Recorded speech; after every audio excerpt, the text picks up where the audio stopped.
Welcome all my dear student. This is part 4 of physics new syllabus thermodynamic lecture number 4 या part number 4। तो इस lecture की शुरुआत first law of thermodynamic पर base कुछ जबरदस्त क्वेश्चन के साथ करेंगे। उसके बाद थोड़े से थियोरेटिकल चीजें देखेंगे, आगे देखेंगे क्या क्या हो सकता है। ठीक है, तो समझ लो, पहले एक क्वेश्चन पढ़ लेते हैं। A mixture of fuel and oxygen is burn. तो एक कंटेनर में फ्यूल और ऑक्सीजन है जिसको बर्न किया जा रहा है एट कांस्टेंट वॉल्यूम। ये बहुत ज्यादा इंपॉर्टेंट वर्ड है इसे सॉल्व करने के लिए। Constant volume. चेंबर, एक चेंबर है, सराउंडेड बाय वाटर बाथ, उसके सराउंडिंग में वाटर रखा हुआ है। It was notice that the temperature of water increase. समझ में आया? वाटर का टेम्परेचर बढ़ रहा है। अब कंटेनर है, कंटेनर के सराउंडिंग में पानी रखा हुआ है, तो पानी का टेम्परेचर बढ़ रहा है, मतलब डेफिनेटली ये सिस्टम ने ये सराउंडिंग को हीट दी बराबर। अब उसके बाद during the process creating mixture of fuel and oxygen. तो ये जो मिक्सचर है फ्यूल और ऑक्सीजन का, इसको सिस्टम लेना है। Of the system has heat been transferred. Heat transfer हुई क्या? Yes, heat has been transferred. Yes, heat has been transferred to system to the water. System to the water. अब system कौन है? System ये fuel plus oxygen जो कि ये container में बर्न किया जा रहा है। उसने हीट किसको दिया? वाटर को दिया, इसलिए तो वाटर का टेम्परेचर बढ़ गया और फिर सिस्टम का क्या होगा? टेम्परेचर घट जाएगा। तो सिस्टम का हीट ट्रांसफर हुआ। Has work been done. Work हुआ क्या? देख लो, ये चीज इंपॉर्टेंट है। एक चीज याद रखो, थर्मोडायनामिक्स में वर्क डन का फॉर्मूला होता है W is equal to integration P delta V from VI to VF। समझ में आया? तो डेल्टा V अगर जीरो है मतलब वॉल्यूम अगर चेंज नहीं हुआ, delta V zero, volume constant मतलब क्या? Delta V zero, change in volume zero, मतलब वर्क डन कितना होगा? जीरो। कुछ भी कर लो, बाकी आप कुछ भी कर लो, अगर आपका चेंज इन वॉल्यूम जीरो है तो वर्क डन कितना आ जाएगा? जीरो। तो वर्क डन जीरो क्यों? Because change in volume is zero. Change in volume is zero. ठीक है। What is the sign of delta U? अब देख लो, डेल्टा यू के दो साइन आएंगे। Delta U is positive and delta U is negative. Positive किसके लिए? जिसकी एनर्जी बढ़ी। किसकी एनर्जी बढ़ी? वाटर की बढ़ी। वाटर को एनर्जी मिली ना, तो delta U is positive for water, जो वाटर बाथ था ना, सराउंडिंग था उसके लिए। और निगेटिव किसके लिए?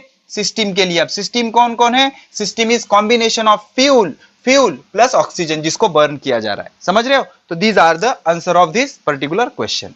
अब आगे बढ़ते हैं। ये क्या बोल रहा है? A mixture of hydrogen and oxygen is enclosed in rigid insulating cylinder। समझ रहे हो? इंसुलेटिंग मतलब हीट बाहर जा सकती है क्या? नहीं। बाहर के अंदर आ सकती है क्या? नहीं। It is ignited by spark. Spark मतलब उसको सिर्फ इनिशिएट किया जाता है। स्पार्क की इतनी एनर्जी नहीं होती, स्पार्क से एनर्जी सप्लाई नहीं करते, सिर्फ प्रोसेस को चालू करते हैं। The temperature and pressure both increases. जैसे ही सिस्टम को चालू किया, टेम्परेचर और प्रेशर कंसिडरेबली बढ़ने लगे। तो assume that energy supplied by spark is negligible. देखो, दिया भी गया है कि स्पार्क एनर्जी सप्लाई करेगा क्या? नहीं, सिर्फ प्रोसेस को चालू करेगा, वो स्टार्ट करेगा। ठीक है। What conclusion drawn from first law of thermodynamic. मतलब ये जो टेम्परेचर और प्रेशर बढ़ा, ये क्यों बढ़ा? आपको इसका कंक्लूजन बताना है। तो कंक्लूजन ये है कि हमने सिर्फ स्पार्क से स्टार्ट किया बर्निंग को, मतलब एनर्जी सप्लाई की क्या? नहीं, उसको निग्लेक्ट कर दो बोले। तो क्या कर सकते हैं हम? देख लो, इंटरनल एनर्जी क्या होता है? Kinetic energy plus potential energy. Simple, sum of all kinds of energy is called as internal energy. In above example potential energy of molecule is converted into kinetic energy. तो molecule की जो potential energy थी वो kinetic energy में convert हुई। Potential energy थी वो kinetic energy में कन्वर्ट हुई। इसी वजह से क्या हुआ? टेम्परेचर और प्रेशर दोनों बढ़ने लगे। टेम्परेचर क्यों बढ़े? बिकॉज क्या हुआ? वाइब्रेशन की वजह से कुछ पोटेंशियल एनर्जी जो स्टोर थी वो काइनेटिक एनर्जी में कन्वर्ट हुई और टेम्परेचर बढ़ने लगा, कोलिजन बढ़ने के कारण। और दूसरी चीज, प्रेशर क्यों बढ़ने लगा? अब काइनेटिक एनर्जी बढ़ने से वाइब्रेशन बढ़ गए, वाइब्रेशन बढ़ने से जो मॉलिक्यूल कोलाइड होंगे वॉल ऑफ कंटेनर के साथ, उस वजह से क्या हो जाएगा? प्रेशर भी बढ़ जाएगा। ठीक है।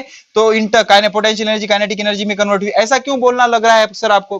बिकॉज इसलिए, बिकॉज हम बाहर से एनर्जी सप्लाई कर रहे हैं क्या? नहीं। तो उसके अंदर एनर्जी कहां से आई भाई? उसके अंदर जो पोटेंशियल एनर्जी थी वही एनर्जी कन्वर्ट हुई किसके अंदर? काइनेटिक एनर्जी के अंदर। ओके। तो स्पार्क की एनर्जी क्या थी? निग्लिजिबल थी, उसको निग्लेक्ट करना है।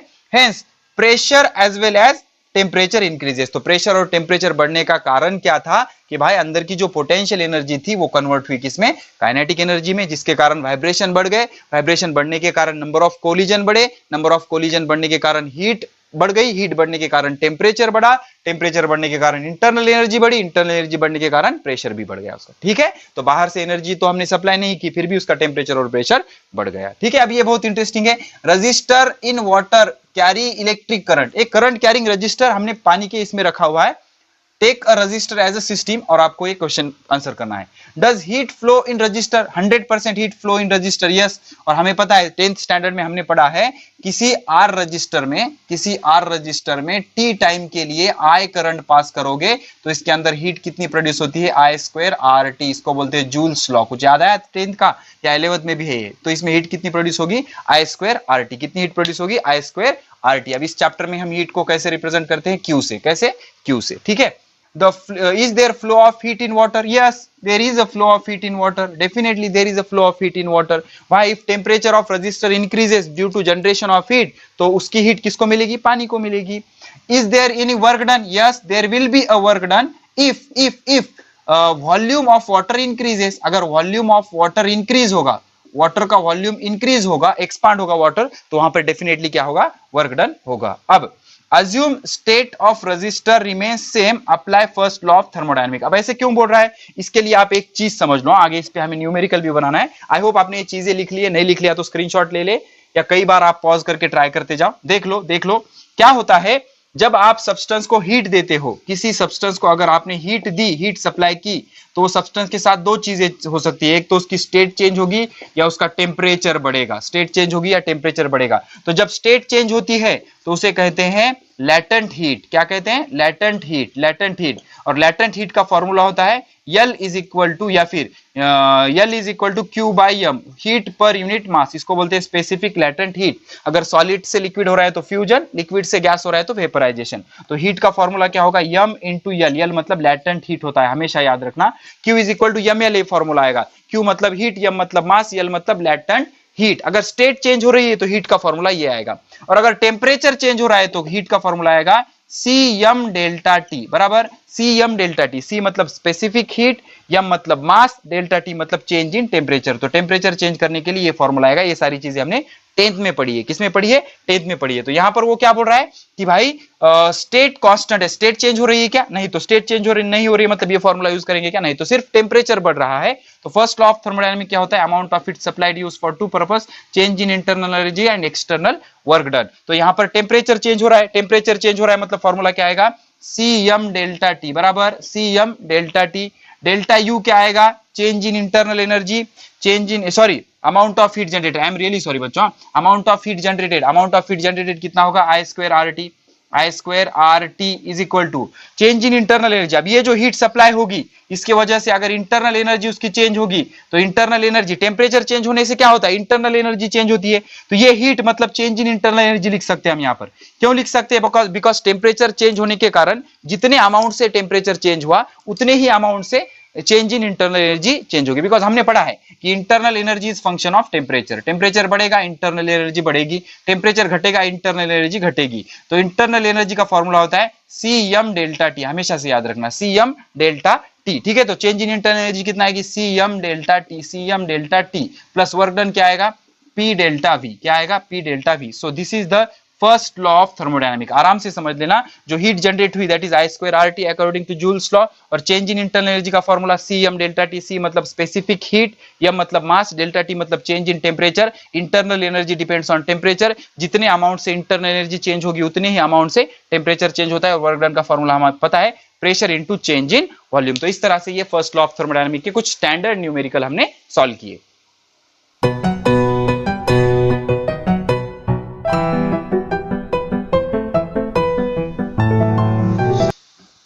तो आइए अब कुछ थ्योरेटिकल चीजें समझने की कोशिश करते हैं। थर्मोडायनामिक्स बेसिकली सारा थ्योरेटिकल चैप्टर है, कुछ न्यूमेरिकल भी इसमें बन जाते हैं, कुछ इंपॉर्टेंट न्यूमेरिकल भी बन जाते हैं। जब थ्योरी अच्छे से समझ आएगी तो न्यूमेरिकल में भी मजा आ जाएगा आपको। ठीक है, तो सबसे पहले समझते हैं कि thermodynamics involve in cooking of food. Actually आप फूड कुक करते हो मतलब क्या करते हो, एक कंटेनर होता है, in Hindi it is called as bhagona. Okay, इसको भगोना बोलते हैं हमारे लैंग्वेज में, ठीक है ना। तो उस भगोने में, उस कंटेनर में कुछ डाला हुआ होता है। अब क्या डाला हुआ होता है, it depend on vegetarian, non vegetarian, अलग अलग तरह के लोग हैं। अब चाइना में घुस जाओगे तो वो लोग तो कच्चा ही खा लेते, मछली भी कुछ भी खा लेते वो, ठीक है ना। तो उसमें डिपेंड करता है क्या होगा, लेकिन हमें उससे कोई इंटरेस्ट नहीं है। तो कंटेनर, उसके अंदर फूड, उसको हम हीटिंग करते हैं।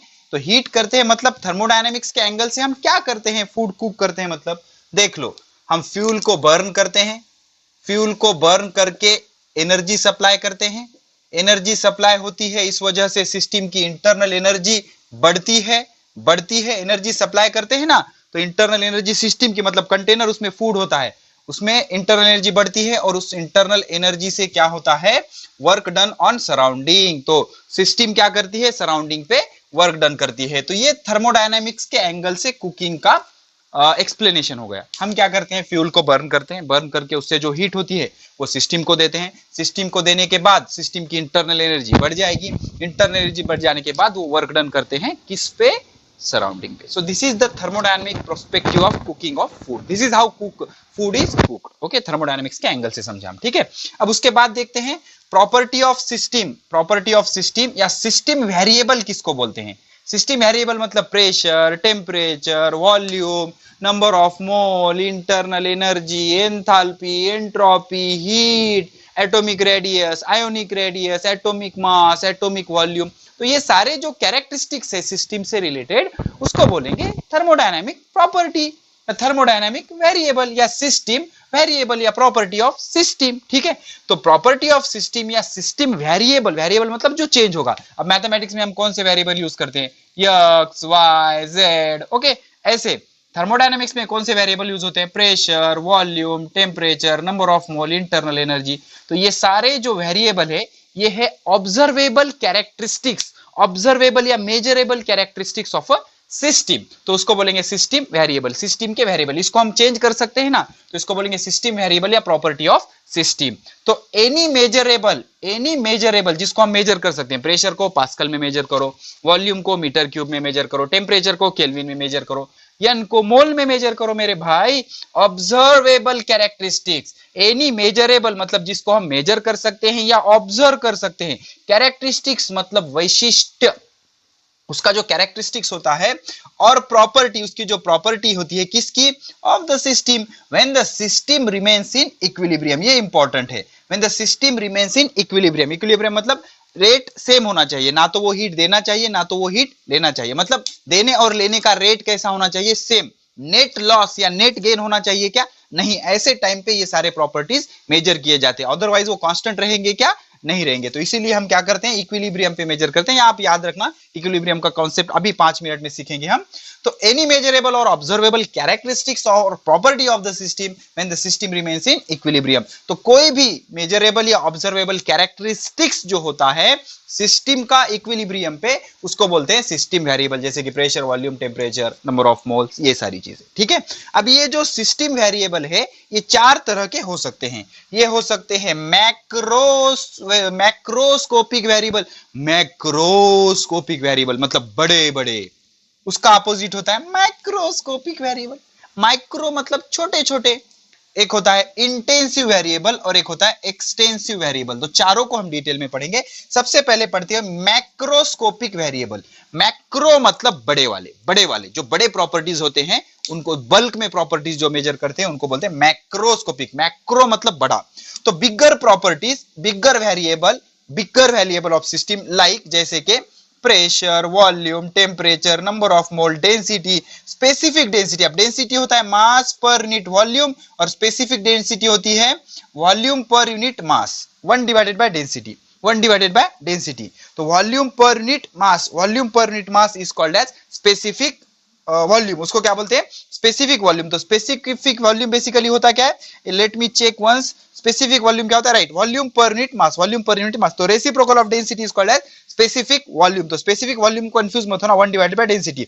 और डेंसिटी क्या होता है, मास डिवाइडेड बाय वॉल्यूम। तो इसका उल्टा, वॉल्यूम बाय मास। तो स्पेसिफिक डेंसिटी क्या होता है, वॉल्यूम बाय मास। तो ये सारी चीजें बड़ी बड़ी है भाई, इसीलिए इसको बोलेंगे मैक्रोस्कोपिक प्रॉपर्टी। अब जो छोटी छोटी होंगी, छोटू, उसको क्या बोलेंगे, माइक्रोस्कोपिक प्रॉपर्टी। जैसे कि smaller properties like size of atom. अब एटम कितना होता है, एटम बहुत बड़ा होता है, आइटम बहुत बड़ा होता है लेकिन एटम बहुत छोटा होता है। एटम बहुत छोटा होता है, एटॉमिक वॉल्यूम बहुत कम होता है, दिखता ही नहीं है ना भाई। तो एटॉमिक रेडियस, तो ये सारी छोटी मोटी जो चीजें हैं जिसको थर्मोडायनेमिक्स कंसीडर नहीं करता उसको बोलेंगे माइक्रोस्कोपिक प्रॉपर्टीज। अब कुछ प्रॉपर्टीज ऐसे होती है जो साइज ऑफ सिस्टम पे डिपेंड करती है, जैसे कि मास। बड़ी सिस्टम होगी तो मास ज्यादा होगा, बड़ी सिस्टम मास ज्यादा होगा। छोटी सिस्टम मास कम होगा, बड़ी सिस्टम वॉल्यूम ज्यादा होगा, छोटी सिस्टम वॉल्यूम कम होगा। तो सिस्टम बड़ी मास ज्यादा, सिस्टम कम वॉल्यूम छोटा, सॉरी मास छोटा वॉल्यूम भी छोटा। तो ये मास, ये वॉल्यूम साइज ऑफ सिस्टम पे डिपेंड करते हैं, तो इसको बोलेंगे एक्सटेंसिव प्रॉपर्टी। मतलब वो डिपेंड करते हैं, एक्सटर्नली डिपेंड करते हैं किस पे, साइज ऑफ सिस्टम पे, साइज ऑफ सिस्टम पे। तो ऐसे प्रॉपर्टीज, ऐसे वेरिएबल जो सिस्टम के साइज पे डिपेंड करते हैं उसको बोलेंगे एक्सटेंट, मतलब वो एक्सटर्नली डिपेंड है। एक्सटर्नली डिपेंड है किस पे, साइज ऑफ सिस्टम पे। तो जो साइज ऑफ सिस्टम पे डिपेंड रहेगा उसको हम बोलेंगे एक्सटेंसिव वेरिएबल, और जो साइज ऑफ सिस्टम पे डिपेंड नहीं रहता भाई उसको बोलते हैं इंटेंसिव वेरिएबल। जैसे कि टेम्परेचर, इमेजिन करो एक बड़ी टाकी भर के पानी है, उसका टेम्परेचर है 60 डिग्री सेल्सियस। अब उसमें से मैंने कप भर के पानी निकाल लिया, उसका टेम्परेचर कितना रहेगा, 60 ही रहेगा। तो टेम्परेचर साइज पे डिपेंड करता है क्या सिस्टम के, नहीं। ऐसे डेंसिटी देख लो, आप घड़ा भर पानी लो, टाकी भर लो या बड़ी टंकी भर के लो, उसकी डेंसिटी 1 ग्राम पर सेंटीमीटर क्यूब ही रहेगी। हमें 1 सेंटीमीटर क्यूब से मतलब है। तो डेंसिटी भी कौन सी प्रॉपर्टी है, इंटेंसिव प्रॉपर्टी। तो how to decide whether it is intensive और एक्सटेंसिव, अगर वो प्रॉपर्टी साइज ऑफ सिस्टम बदलने से चेंज हो रही है तो दैट इज एक्सटेंसिव, मतलब it depend externally on the size of system, that is extensive variable. अगर वो डिपेंड नहीं करती है, बड़ी लो, छोटी लो, बीटेल लो, कुछ भी लो, डिपेंड नहीं करती तो उसको बोलेंगे इंटेंसिव वेरिएबल। तो ऐसा वेरिएबल, ऐसा वेरिएबल मतलब प्रॉपर्टी ऐसा variable which does not depend on size of system, जो साइज ऑफ सिस्टम पे डिपेंड नहीं करता। जैसे कि pressure, force upon area, per unit area से मतलब है। टेम्परेचर, डिग्री ऑफ हॉटनेस और कोल्डनेस। डेंसिटी, मास पर यूनिट वॉल्यूम। तो ये सारी चीजें साइज ऑफ सिस्टम चेंज करने से चेंज नहीं होती, तो इनको बोलेंगे इंटेंसिव वेरिएबल। अब कुछ वेरिएबल होते हैं जैसे मास, वॉल्यूम, इंटरनल एनर्जी। तो ये सारे जो वेरिएबल है, ये सारे जो कैरेक्टरिस्टिक्स है, ये सारी जो प्रॉपर्टीज है सिस्टम की, ये क्या होती है, साइज अगर आप चेंज करोगे सिस्टम का तो ये चेंज हो जाएंगी। तो इसको बोलेंगे एक्सटेंसिव प्रॉपर्टी। व्हाई, बिकॉज ये वेरिएबल ऐसे हैं which depends on size of system. तो ये साइज ऑफ सिस्टम पे डिपेंड करते हैं, तो इसको बोलते हैं एक्सटेंसिव वेरिएबल। ठीक है, तो जो मेजरेबल या ऑब्जर्वेबल कैरेक्टरिस्टिक्स होता है सिस्टम का उसको बोलते हैं सिस्टम वेरिएबल या प्रॉपर्टी ऑफ सिस्टम। माइक्रोस्कोपिक बड़े बड़े, माइक्रोस्कोपिक छोटे छोटे। इंटेंसिव जो डिपेंड नहीं करते साइज ऑफ सिस्टम पे। एक्सटेंसिव एक्सटेंसिव एक्सटेंसिव जो डिपेंड करते हैं साइज ऑफ सिस्टम पे। ठीक है, अब ये फर्स्ट लॉ ऑफ थर्मोडायनामिक्स का एक न्यूमेरिकल है, वेरी सिंपल बेटा। देखो हमेशा याद रखना, amount of heat supplied to the system is used for to change the internal energy and to perform the work done. Simple, जो हीट आप उसको दे रहे हो वो चेंज इन इंटरनल एनर्जी और वर्क डन परफॉर्म करने के लिए यूज हो रहा है। अब हीट एब्सॉर्ब हुई तो पॉजिटिव, इवॉल्व हुई तो निगेटिव। इंटरनल एनर्जी बढ़ी तो पॉजिटिव, कम हुई तो निगेटिव। सिस्टम ने वर्क किया, याद रखना फिजिक्स और केमिस्ट्री में फर्क होता है। सिस्टम ने वर्क किया तो पॉजिटिव, फिजिक्स बोलता है इंजीनियरिंग के एंगल से, और सराउंडिंग ने वर्क किया तो निगेटिव, सराउंडिंग ने वर्क किया तो निगेटिव। देखो तो 104 kilo joule of work is done on system. तो हम सिस्टम पे वर्क कर रहे हैं, सिस्टम पे वर्क कर रहे हैं, तो वर्क आपको लेना पड़ेगा minus 104 kilo joule. Sir plus दिया है ना, अरे भाई आपको साइन कन्वेंशन लगाने पड़ेंगे। वर्क डन कौन कर रहा है, सिस्टम पे कर रहा है, कौन, इन्वायरमेंट। तो वर्क डन कैसा, निगेटिव। यही लॉजिक होता है, बस बाकी कुछ नहीं होता। ठीक है, इट रिड्यूसेस, रिड्यूस मतलब कम होना, स्पेलिंग देख लो आप, it reduces 125 kilo joule, sorry release है ये, आई am really sorry, release reduce एक ही हो जाएगा। It release 125 kilo joule heat. अब हीट रिलीज करेगा मतलब माइनस लेना पड़ेगा ना भाई, तो हीट क्या हो जाएगी, Q is equal to minus 125 kilo joule. Minus क्यों लिया, बिकॉज रिलीज हुई ना। Calculate change in internal energy, delta U पता करना है आपको। अब प्लस आई तो इंक्रीज, माइनस आई तो डिक्रीज। ठीक है, तो W की जगह क्या रखो, सॉरी ओके, Q कितना है, माइनस 125 इज इक्वल टू ये डेल्टा यू प्लस W कितना है, माइनस 104। कितना, माइनस 104। अब ये माइनस इधर आके क्या हो जाएगा, प्लस आ जाएगा। क्या आ जाएगा, प्लस आ जाएगा। ठीक है, माइनस इधर आके क्या आ जाएगा, प्लस आ जाएगा। ठीक है, let me verify the answer for you. ये तो प्लस आ रहा है और हमें तो यहाँ पर माइनस दिखाई दे रहा है आंसर, तो एक बार मुझे चेक कर रहे तो ऐसे बहुत प्रिंट मिस्टेक है आपके बोर्ड के बुक में। ठीक है, ठीक है, तो Q is equal to delta U plus W आया था, तो अब ये क्या हो जाएगा, Q माइनस आ गया, W भी माइनस आ गया। Okay okay, no problem. तो डेल्टा यू क्या हो जाएगा, डेल्टा यू विल बी, ये माइनस इधर आके प्लस हो जाएगा, 104 माइनस 125, तो 104 माइनस 125 मतलब minus 21 kilo joule. Minus 21 kilo joule is the change in internal energy, और माइनस मतलब इंटरनल एनर्जी कम हुई, इसकी इंटरनल एनर्जी क्या हो गई, कम हो गई। ठीक है,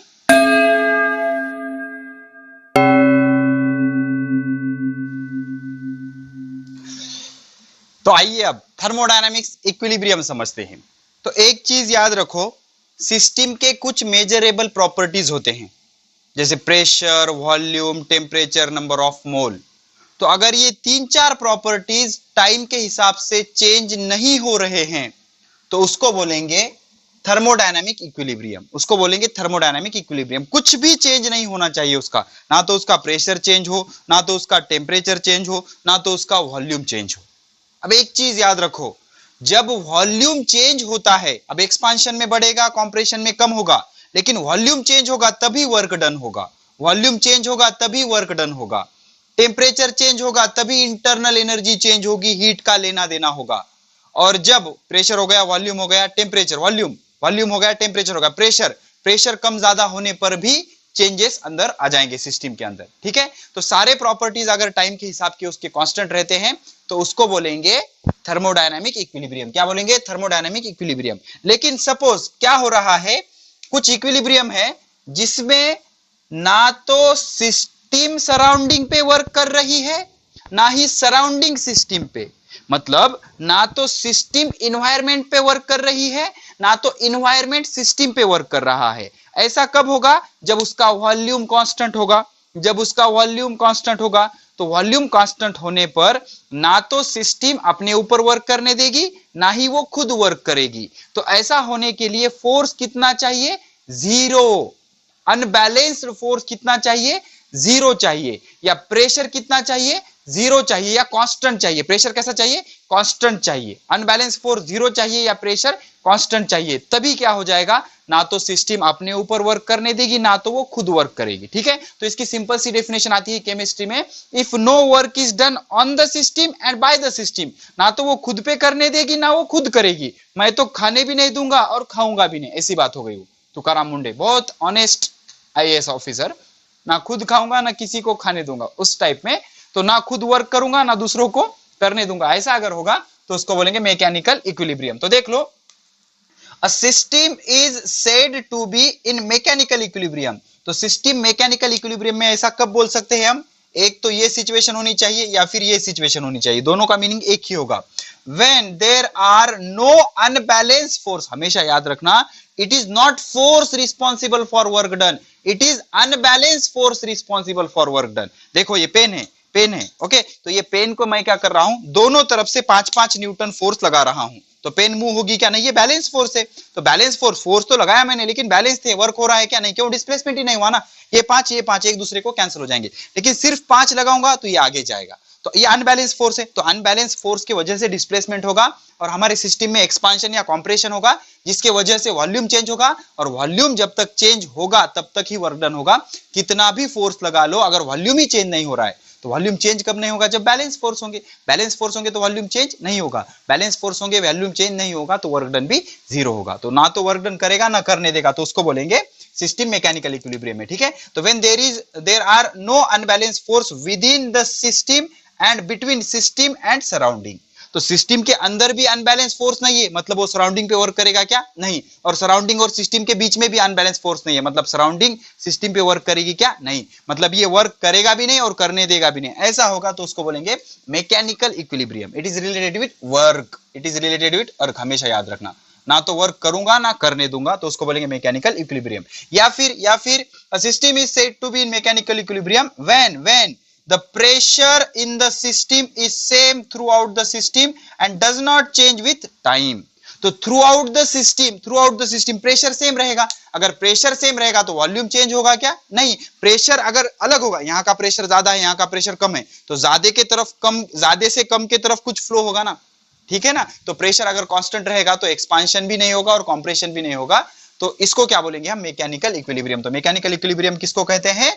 ना तो वर्क करने दूंगा ना करूंगा। तो ऐसा होने के लिए एक तो फोर्स अनबैलेंस नहीं होना चाहिए सिस्टम के अंदर और सिस्टम और सराउंडिंग के बीच में भी, या तो फिर प्रेशर कांस्टेंट होना चाहिए थ्रू आउट द सिस्टम और विथ रिस्पेक्ट टू टाइम भी कांस्टेंट रहना चाहिए। लेकिन एक चीज याद रखो, कितना भी कम टेम्परेचर करो, ज्यादा करो, कुछ भी करो, अंदर मॉलिक्यूलर मोशन 100% होंगे।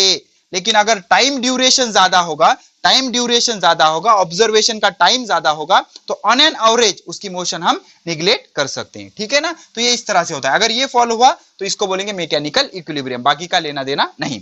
तो अगर सपोज केमिकल कंपोजिशन उसका चेंज नहीं हो रहा है विथ रिस्पेक्ट टू टाइम। अब केमिकल कंपोजिशन चेंज नहीं होना मतलब सपोज आइस था, आइस को हीट किया वाटर हो गया, वाटर को हीट किया स्टीम हो गया। लेकिन मेरे भाई आइस भी H2O था, वाटर भी H2O है, स्टीम भी H2O है। तो आइस का वाटर किया, वाटर का स्टीम किया, इतना करने के बावजूद भी आइस का कंपोजिशन बदला क्या? नहीं। आइस भी H2O था तो केमिकल कंपोजिशन चेंज नहीं हुआ, वाटर भी H2O था, स्टीम भी H2O था। तो ये सिस्टम क्या है? केमिकल इक्विलिब्रियम में है। इसका केमिकल कंपोजिशन चेंज हुआ क्या? नहीं। मतलब इसमें कोई केमिकल रिएक्शन हुई क्या? नहीं। बाकी हमें लेना देना नहीं। अगर कोई केमिकल रिएक्शन नहीं हो रही है तो उसको बोलेंगे केमिकल इक्विलिब्रियम। तो a system is said to be in chemical equilibrium अगर if when there are no chemical reaction going on within the system। अगर सिस्टम के अंदर कोई केमिकल रिएक्शन नहीं हो रहे हैं तो उसको क्या बोलेंगे हम? सिस्टम केमिकल इक्विलिब्रियम में है। या फिर chemical composition of system, composition मतलब उसके घटक, आइस के घटक क्या है? हाइड्रोजन ऑक्सीजन, वाटर के हाइड्रोजन ऑक्सीजन, स्टीम के हाइड्रोजन ऑक्सीजन। तो अगर केमिकल रिएक्शन ही अंदर नहीं होगी तो उसको हम अलग लैंग्वेज में ऐसे भी बोल सकते हैं कि chemical composition of system is uniform. Chemical composition H2 uniform through out the system and does not change with time. तो टाइम के हिसाब से वो चेंज होगा क्या? नहीं। तो ऐसा अगर होगा तो उसको बोलेंगे केमिकल इक्विलिब्रियम। तो केमिकल इक्विलिब्रियम होने के लिए सिस्टम में पूरी जगह कॉन्सेंट्रेशन कैसे होना चाहिए? सेम। उसका प्रमाण, उसका अमाउंट कैसे होना चाहिए? सेम। अगर कॉन्सेंट्रेशन रिएक्टेंट का सेम होगा तो रिएक्शन ही नहीं होगी। समझ में आया? तो इस तरह के इक्विलिब्रियम को बोलेंगे केमिकल इक्विलिब्रियम। अब एक होता है थर्मल इक्विलिब्रियम। थर्मल मतलब टेम्परेचर से रिलेटेड है। अगर सिस्टम का टेम्परेचर कांस्टेंट होगा थ्रू आउट और विथ टाइम कांस्टेंट रहेगा तो उसको बोलेंगे सिस्टम किसमें है? Thermal equilibrium. थर्मल इक्विलिब्रियम बहुत आसान है। A system is said to be in thermal equilibrium when its temperature, जब उसका टेम्परेचर इज यूनिफॉर्म, सारी तरफ यूनिफॉर्म होगा, throughout the system and does not change with time. Constant तो रहेगा ही और टाइम के हिसाब से बदलेगा भी क्या? नहीं। तो इस इक्विलिब्रियम को बोलेंगे मैकेनिकल इक्विलिब्रियम, इसको बोलेंगे केमिकल और इसको बोलेंगे थर्मल। अब ये तीनों अगर होंगे तो उसको बोलेंगे थर्मोडायनामिक इक्विलिब्रियम। क्या बोलेंगे उसको? Thermodynamic equilibrium. मतलब अगर ये तीनों इक्विलिब्रियम एट अ टाइम होंगे, सेम टाइम होंगे, साइमल्टेनियसली होंगे, एक ही बार ये तीनों इक्विलिब्रियम अगर किसी सिस्टम में होंगे तो वो सिस्टम किसमें होगा? That system will be in thermodynamic equilibrium। तो system is said to be in thermodynamic equilibrium if following three condition of equilibrium is satisfied simultaneously। तो ये तीनों इक्विलिब्रियम अगर एक ही बार अप्लाई होंगे, एक ही बार रहेंगे तो उसको बोलेंगे थर्मोडायनामिक इक्विलिब्रियम। तो सर क्या दुनिया के सारे सिस्टम थर्मोडायनामिक इक्विलिब्रियम में होते? नहीं। तो कौन कौन से नहीं होते सर? उसके दो एग्जांपल मैंने आपके लिए यहां पर लिखे हैं। For example, for not equilibrium system, कौन से सिस्टम इक्विलिब्रियम में नहीं होते? सपोज एक बलून है, उसमें आपने पिन मार दिया, पिन मारते ही सारा जो गैस है सडनली एक्सपांड हो जाएगा। सडनली एक्सपांड हो जाएगा तो बाहर का प्रेशर, अंदर से प्रेशर बढ़ जाएगा, तो प्रेशर बढ़ गया, टेम्परेचर बढ़ गया, जो कुछ भी है कांस्टेंट रहेगा क्या? नहीं। तो अगर आप इन्फ्लाटेड मतलब फुगलेला, फुगा हुआ इन्फ्लाटेड बलून को पंक्चर करोगे, उसमें पिन मारोगे, द एयर सडनली एक्सपांड, उसमें की हवा सडनली एक्सपांड हो जाएगी and escape no uniform pressure, temperature and density. तो प्रेशर, टेम्परेचर और डेंसिटी यूनिफॉर्म रहेगी क्या? नहीं। मतलब ये थर्मोडायनामिक इक्विलिब्रियम में नहीं है, किसी भी इक्विलिब्रियम में नहीं है। अगर आप क्या करोगे? व्हेन वाटर इज हीटेड, याद रखना जब पानी को आप गर्म करते हो तो नीचे ठंडा पानी होता है और ऊपर गर्म पानी होता है। तो ठंडे पानी की डेंसिटी ज्यादा होती है, गर्म पानी की कम होती है, तो डेंसिटी अलग, टेम्परेचर अलग, जो ठंडा पानी होता है उसकी डेंसिटी ज्यादा, वॉल्यूम कम, जो गर्म पानी होता है उसकी डेंसिटी कम, वॉल्यूम ज्यादा। ना तो इसका टेम्परेचर सेम है, ना तो इसका प्रेशर सेम है, ना तो इसका डेंसिटी सेम है। तो जब आप पानी को गर्म कर रहे हो, when water is heated, no uniform pressure, temperature and density. If container is open then molecule escape, अगर कंटेनर ओपन होगा तो अब तो हद हो जाएगी, इसके जो पानी के मॉलिक्यूल है वेपर बन के बाहर निकल जाएंगे, तो उसका मास भी यूनिफॉर्म रहेगा क्या? नहीं। तो ये दो एग्जांपल है जिसमें थर्मोडायनेमिक्स इक्विलिब्रियम नहीं होता, ठीक है ना। अगर वर्क नहीं कर रहा, ना करने दे रहा, मैकेनिकल इक्विलिब्रियम। केमिकल कंपोजिशन नहीं बदल रहा, केमिकल इक्विलिब्रियम। टेम्परेचर नहीं बदल रहा, थर्मल इक्विलिब्रियम। और तीनों एट ए टाइम है तो थर्मोडायनामिक इक्विलिब्रियम। और कहां पर इक्विलिब्रियम नहीं होता? इन्फ्लेटेड बलून को आप अगर पिन मारोगे, पंचर करोगे, तो उसमें प्रेशर, वॉल्यूम, टेम्परेचर कांस्टेंट नहीं रहते। ऐसे ही जब वाटर को हीट करोगे तो भी कांस्टेंट नहीं रहते। तो ये नॉन इक्विलिब्रियम सिस्टम के एग्जांपल है।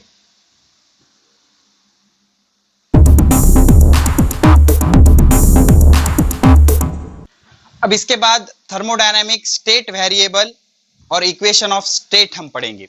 देख लो, एक चीज याद रखो, जो थर्मोडायनामिक्स वेरिएबल है वो कौन कौन से हैं? थर्मोडायनेमिक्स वेरिएबल मतलब properties of system, pressure, volume, temperature, number of मोल। अब इसमें से ऐसे कुछ प्रॉपर्टीज हैं, ऐसे कुछ वेरिएबल है जो सिस्टम के इनिशियल स्टेट और फाइनल स्टेट पे डिपेंड करते हैं। और इनिशियल टू फाइनल सिस्टम को आप कैसे लेके गए, मतलब उसका जो पाथ है, आपने जो पाथ फॉलो किया उस पे वो डिपेंड नहीं करते। तो ऐसे सारे वेरिएबल को क्या बोलेंगे? State variable. क्या बोलेंगे? State variable. मतलब देखो, द मैक्रोस्कोपिक वेरिएबल, मैक्रोस्कोपिक मतलब बड़े बड़े, अब थर्मोडायनेमिक्स वो बड़े बड़े में ही इंटरेस्ट है, ऑफ सिस्टम विच डिपेंड, जो कि डिपेंड करते हैं initial and final state of system. तो सिस्टम की इनिशियल स्टेट क्या थी और फाइनल स्टेट क्या थी, इस पे ही वो डिपेंड करेंगे। And not on the path is called as state variable. उसको क्या बोलेंगे? State variable. तो अब स्टेट वेरिएबल के एग्जांपल क्या क्या है सर? तो इसके बहुत सारे एग्जांपल है, इसका मैं शॉर्टकट देता हूं आपको। तो वर्क और हीट, वर्क और हीट को छोड़ के, वर्क और हीट को छोड़ के जो कुछ भी है दुनिया में सारे स्टेट वेरिएबल है। Pressure state variable, temperature state variable, volume state variable, number of mole state variable, internal energy state variable, enthalpy state variable, entropy state variable, कुछ भी ले लो वर्क और हीट के बजाय। तो ये वर्क और हीट क्या है? ये पाथ वेरिएबल है, ये पाथ वेरिएबल है, बिकॉज वर्क और हीट पाथ पे डिपेंड करते हैं, इनिशियल और फाइनल स्टेट के साथ साथ पाथ पे भी डिपेंड करते हैं। तो ये पाथ वेरिएबल है। इनके बजाय दुनिया में जो कुछ है सारे क्या है? स्टेट वेरिएबल है। Let me explain briefly about this state variable. तो हमेशा क्या किया जाता है थर्मोडायनेमिक्स पढ़ने के लिए? एक ग्राफ प्लॉट किया जाता है जिसमें y एक्सिस पे हम प्रेशर ले लेते हैं और x एक्सिस पे हम वॉल्यूम ले लेते हैं। क्या ले लेते हैं? वॉल्यूम। इसको बोलते हैं पीवी डायग्राम। क्या बोलते हैं? PV diagram. क्या बोलते हैं? PV diagram. इमेजिन करो शुरू का प्रेशर, इनिशियल प्रेशर क्या है इसका? P1 है। तो जब प्रेशर P1 था तब वॉल्यूम क्या था? V1 था। ठीक है, तो ये pressure and sorry I am really sorry बच्चों, नो प्रॉब्लम। ओके, तो इनिशियल प्रेशर क्या था इसका? सपोज ये प्रेशर P1 था। क्या था? प्रेशर P1 था, यहां पे था प्रेशर P1 और वॉल्यूम V1। तो मैं क्या करता हूं, दोनों को क्रॉस में हम ज्वाइन कर लेंगे। ओके, तो ये जो पॉइंट होगा ये इनिशियल स्टेट होगी सिस्टम की, P1 V1। तो ये इनिशियल स्टेट, ये क्या होगी? Initial state. ठीक है ना। स्टेट क्या होती है थर्मोडायनेमिक्स में? Collection of pressure, volume, temperature and number of मोल। ये हो गई इनिशियल स्टेट। क्या हो गई? Initial state. अब मैंने क्या किया? प्रेशर कम किया, प्रेशर कम किया। अब देख लो, एक कंटेनर था, इसमें आइडियल गैस भरा हुआ था, यहाँ पर पिस्टन लगा हुआ था, ऐसे, और इस पे वेट रखे हुए थे, तो उस पे प्रेशर मेंटेन था 10 पास्कल। सपोज ये प्रेशर था P1, ये प्रेशर क्या था? P1। तो इसका कुछ वॉल्यूम था, इतना वॉल्यूम था, ये वॉल्यूम होगा V1। अब मैंने क्या किया? ये वेट रिमूव कर दिया, अब ये वेट रिमूव कर दिया तो प्रेशर कम हो गया। तो ऊपर ज्यादा, यहाँ पर कम प्रेशर यहाँ पर होगा। सो दिस इज प्रेशर P2, अब जैसे ही मैंने ये वेट हटाए तो वजन कम हो गया ना, तो पिस्टन ऊपर जाएगा। सपोज पिस्टन अब यहाँ पे आ गया, पिस्टन यहाँ पर आ गया, तो इसका फाइनल वॉल्यूम क्या होगा? V2 होगा। सपोज मैं क्या बोलूंगा इसको? VI बोल देता हूं, चलो इसको क्या बोल देता हूं? VI बोल देता हूं, VI। ओके, तो अब फाइनल वॉल्यूम बढ़ गया, ये हो गया VF फाइनल वॉल्यूम। जब प्रेशर कितना था? P2 था। ठीक है, तो ये हो गया मेरा फाइनल वॉल्यूम। तो ये हो गई मेरी फाइनल स्टेट, ये इनिशियल स्टेट, ये फाइनल स्टेट। इसको बोलूंगा मैं P2 V2, चलो 2 बोल दूंगा इसको, डोंट वरी यार, कुछ फर्क नहीं पड़ता। इसको 1 बोलूंगा, P1 V1 P2 V2। तो ये हो गई मेरी फाइनल स्टेट, ये हो गई मेरी फाइनल स्टेट। अब एक चीज याद रखो, मुझे इनिशियल स्टेट से फाइनल स्टेट में आना है। या तो मैं ऐसे आया, ये हो गया पाथ नंबर 1, या तो मैं ऐसे आया, ये हो गया पाथ नंबर 2, या तो मैं फिर ऐसे आया, तो ये हो गया पाथ नंबर 3, पाथ नंबर 3। तो सपोज पहले मैं पाथ 1 से आऊंगा, तो चेंज इन वॉल्यूम कितना होगा, ये V2 ये V1, तो इतना होगा मेरा change in volume delta V, और इतना होगा मेरा चेंज इन प्रेशर। देख लो ना, ये P2 ये P1, P2 minus P1, delta P ज्यादा में से कम माइनस करेंगे, तो ये डेल्टा P ये डेल्टा V। तो ये जो डेल्टा P और डेल्टा V है, आप पाथ 1 फॉलो करो, पाथ 2 फॉलो करो, पाथ 3 फॉलो करो, या कुछ भी ले सकते हो, पाथ 4 फॉलो करो। तो ये डेल्टा V और डेल्टा P के जो वैल्यूज है वो चेंज होंगे क्या? नहीं, मतलब चेंज इन वॉल्यूम और चेंज इन प्रेशर की जो वैल्यू है वो पाथ पे डिपेंड नहीं करती, hence they are state variable. तो प्रेशर और वॉल्यूम क्या हो गए? स्टेट वेरिएबल हो गए। क्या हो गए? State variable. तो ऐसे वेरिएबल को क्या बोलेंगे? स्टेट वेरिएबल बोलेंगे। क्या बोलेंगे? State variable.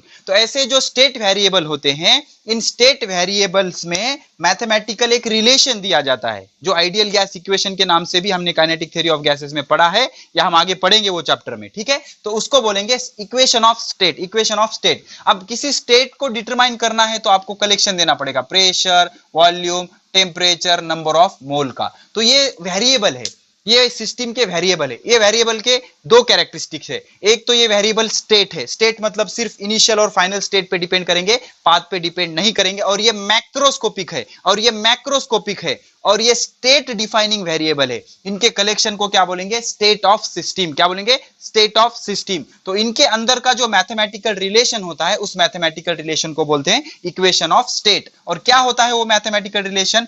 PV is equal to NRT, PV is equal to NRT, Boyle's law, Charles law, सारे लॉ कंबाइन करके ये इक्वेशन बनता है, इसको बोलते हैं equation of state. Equation of state. तो क्या होता है equation of state? The mathematical relation, equation बनाना भाई मैथमेटिकल, बिटवीन स्टेट वेरिएबल। कौन कौन से होते हैं state variable? Pressure, volume, number of मोल, ये तो कांस्टेंट होता है, टेम्परेचर। तो मुझे बताओ, ये प्रेशर इनिशियल और फाइनल स्टेट पे डिपेंड है, इसलिए वो कौन सा वेरिएबल है? स्टेट वेरिएबल है। सेम वॉल्यूम है, सेम T है, सेम N है, तो ये इनिशियल और फाइनल स्टेट पे डिपेंड करते हैं, पाथ पे डिपेंड नहीं करते, तो उसको बोलते हैं स्टेट वेरिएबल।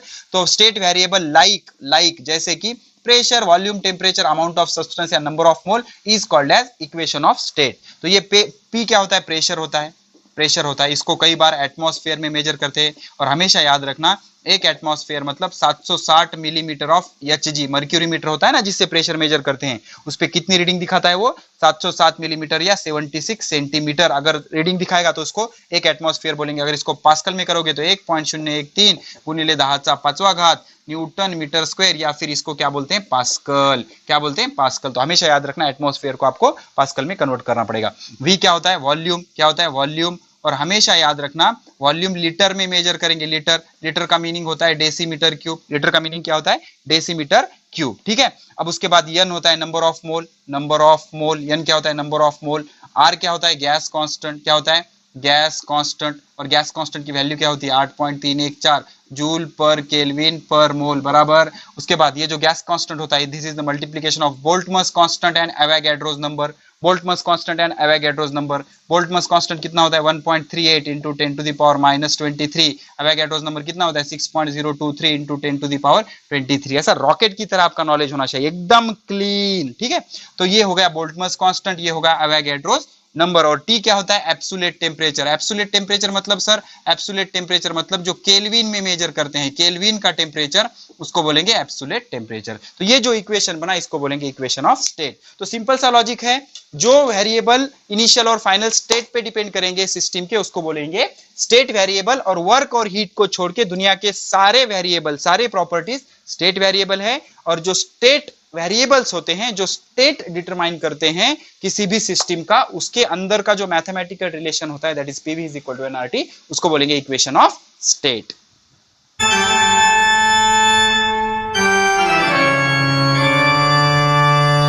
अब चैप्टर का सबसे important topic PV diagram. PV diagram मतलब क्या? पी मतलब प्रेशर, वी मतलब वॉल्यूम। तो प्रेशर वर्सेस वॉल्यूम, किसी सिस्टम का प्रेशर वर्सेस वॉल्यूम अगर आप डायग्राम बनाओगे, प्रेशर वाई एक्सिस पे लेके वॉल्यूम एक्स एक्सिस पे लेके, तो उसको बोलेंगे प्रेशर वॉल्यूम डायग्राम। क्या बोलेंगे? Pressure volume diagram, that is called as pressure volume diagram. ठीक है, तो अब प्रेशर वॉल्यूम डायग्राम से हमें वर्क डन पता करना है। क्या पता करना है? Work done. तो पहले एक चीज समझ लो, वर्क डन का फॉर्मूला क्या होता है? Work done, total work done is equal to integration of D W, small work done का integration from initial volume to final volume, बराबर, initial volume to final volume. तो इसको अगर आप आगे एक्सपांड करोगे तो D W is pressure into small volume, pressure into small volume, that is VI to VF, VI to VF। अब एक चीज याद रखना, एक चीज याद रखना, एरिया, एरिया बिलो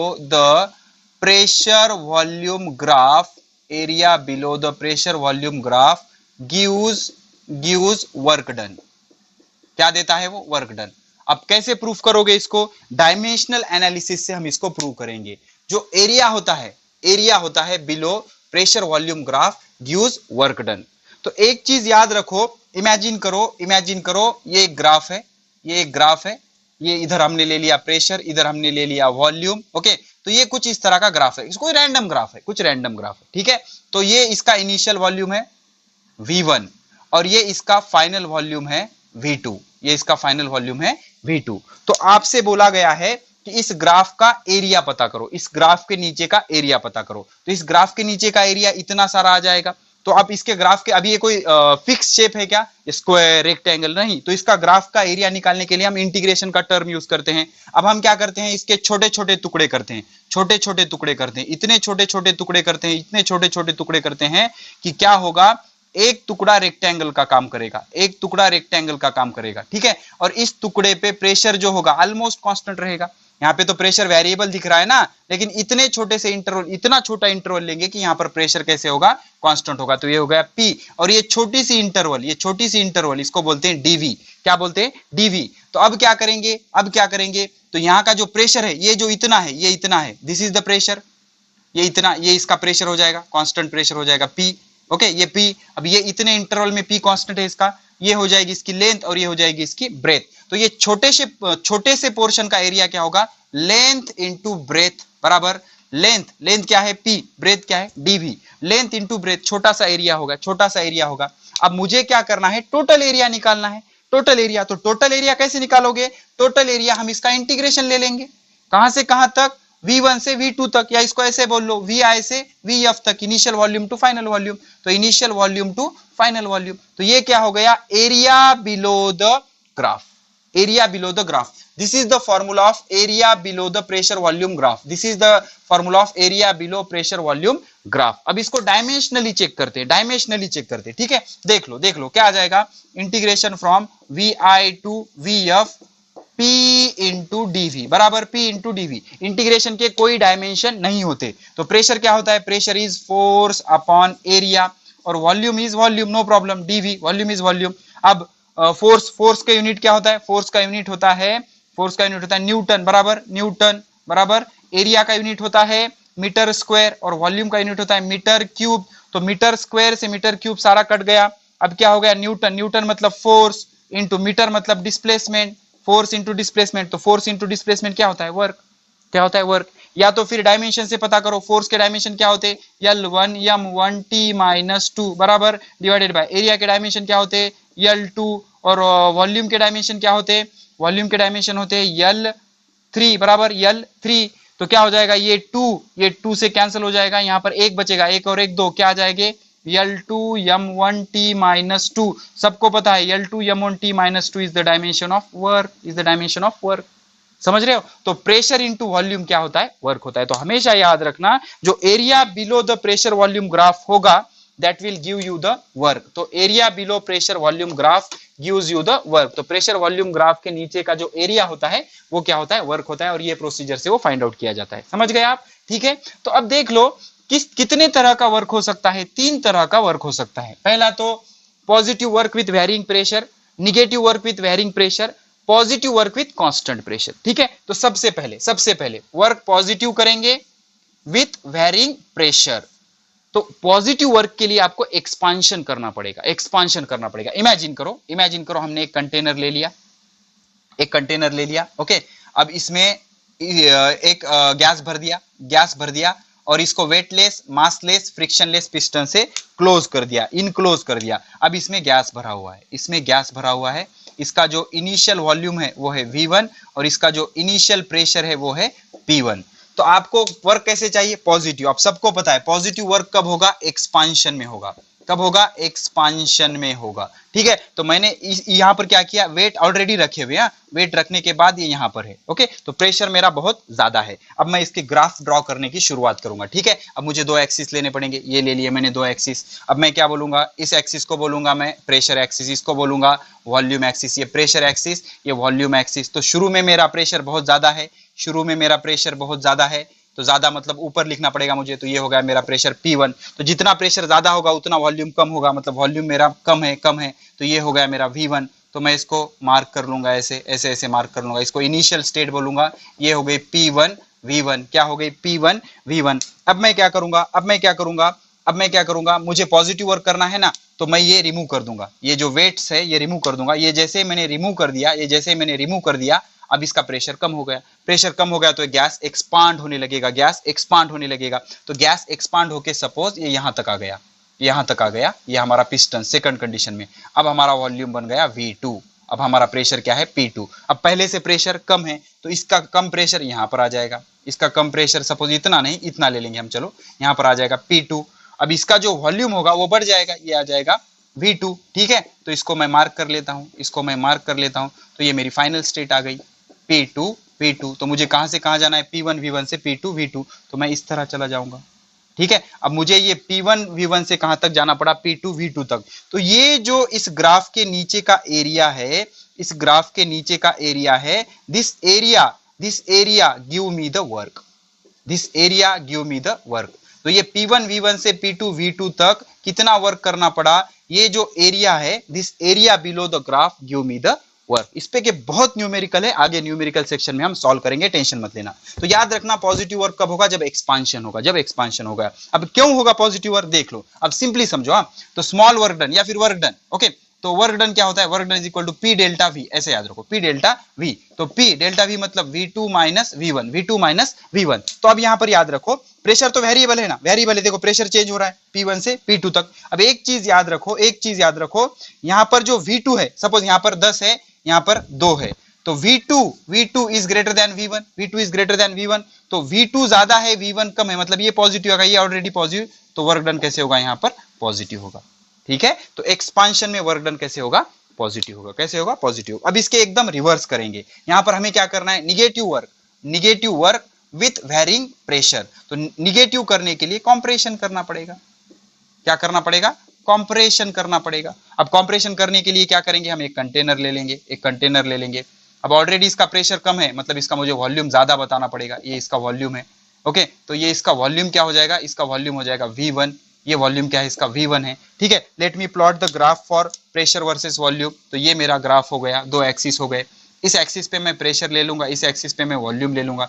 ये मेरा प्रेशर है, ये मेरा वॉल्यूम का एक्सिस है। अब प्रेशर मेरा ऑलरेडी कम है मतलब थोड़ा सा नीचे ले लूंगा मैं, इसको बोलूंगा P1। यहाँ का प्रेशर कितना था? P1। और यहाँ का वॉल्यूम बहुत ज्यादा है, मतलब वॉल्यूम ये ले लूंगा सपोज मैं यहाँ का। ठीक है, तो ये हो गया मेरा वॉल्यूम। ये इसको बोलूंगा मैं V1। क्या बोलूंगा? V1। तो इसको मैं मार्क कर लूंगा, ऐसे मार्क कर लूंगा। और यहाँ पर मेरी इनिशियल स्टेट आ जाएगी P1 V1। अब मैं क्या करूंगा? यहाँ पर वेट ऐड करूंगा। प्रेशर बढ़ाना है ना, मुझे प्रेशर बढ़ाना है, वेरी करना है। वेरी करना मतलब मैं बढ़ा रहा हूँ प्रेशर। अब जैसे जैसे मैं प्रेशर बढ़ा रहा हूँ, ये पिस्टन नीचे आ रहा है, पिस्टन नीचे। अब कोई छोटा बच्चा भी समझ जाएगा। तो इस पे मैं वेट ऐड करूंगा तो पिस्टन नीचे आएगा। तो इसका वॉल्यूम कम होते ये V2 तक चला गया। V2 मतलब अब ये कम हो गया, नहीं ज्यादा था, कम हो गया। कम तो मतलब इधर आना पड़ेगा। तो यहाँ पर आ गए हम V2 तक। अब प्रेशर यहाँ से बढ़ गया ना, मतलब ऊपर चले गए हम।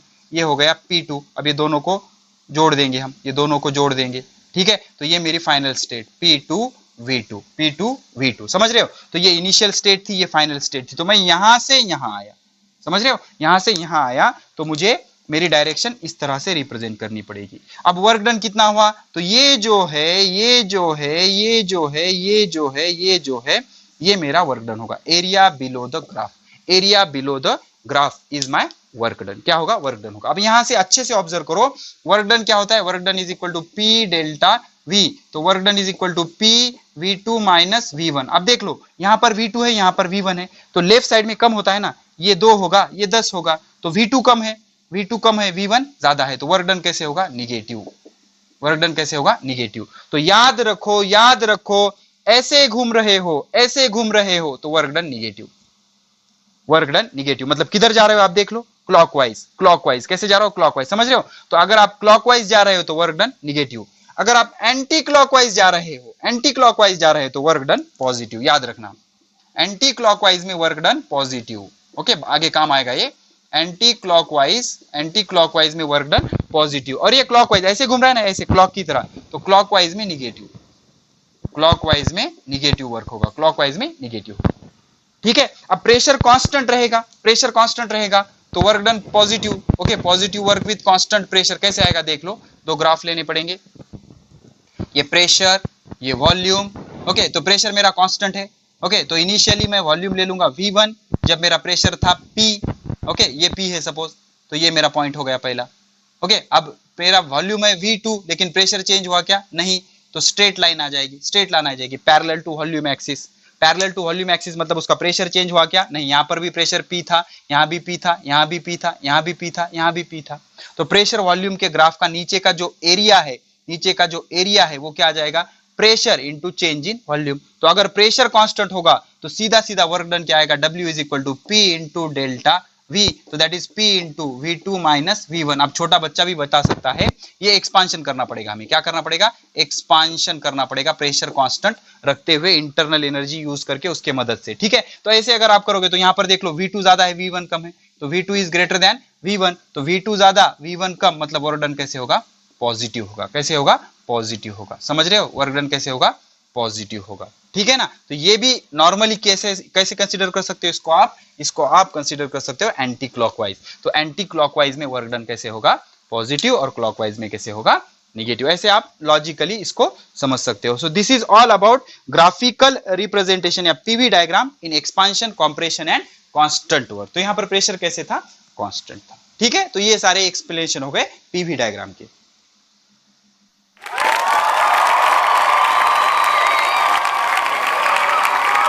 क्वालिटी ऑनलाइन एजुकेशन के लिए विजिट करें हमारे YouTube channels Kota pattern science वाला, of physics, Facebook page the Hind group of institutions. Do not forget to like, subscribe and share our channels Kota Pattern Science Wala and of Physics, and also the Facebook page The Hind Group of Institution. Thank you.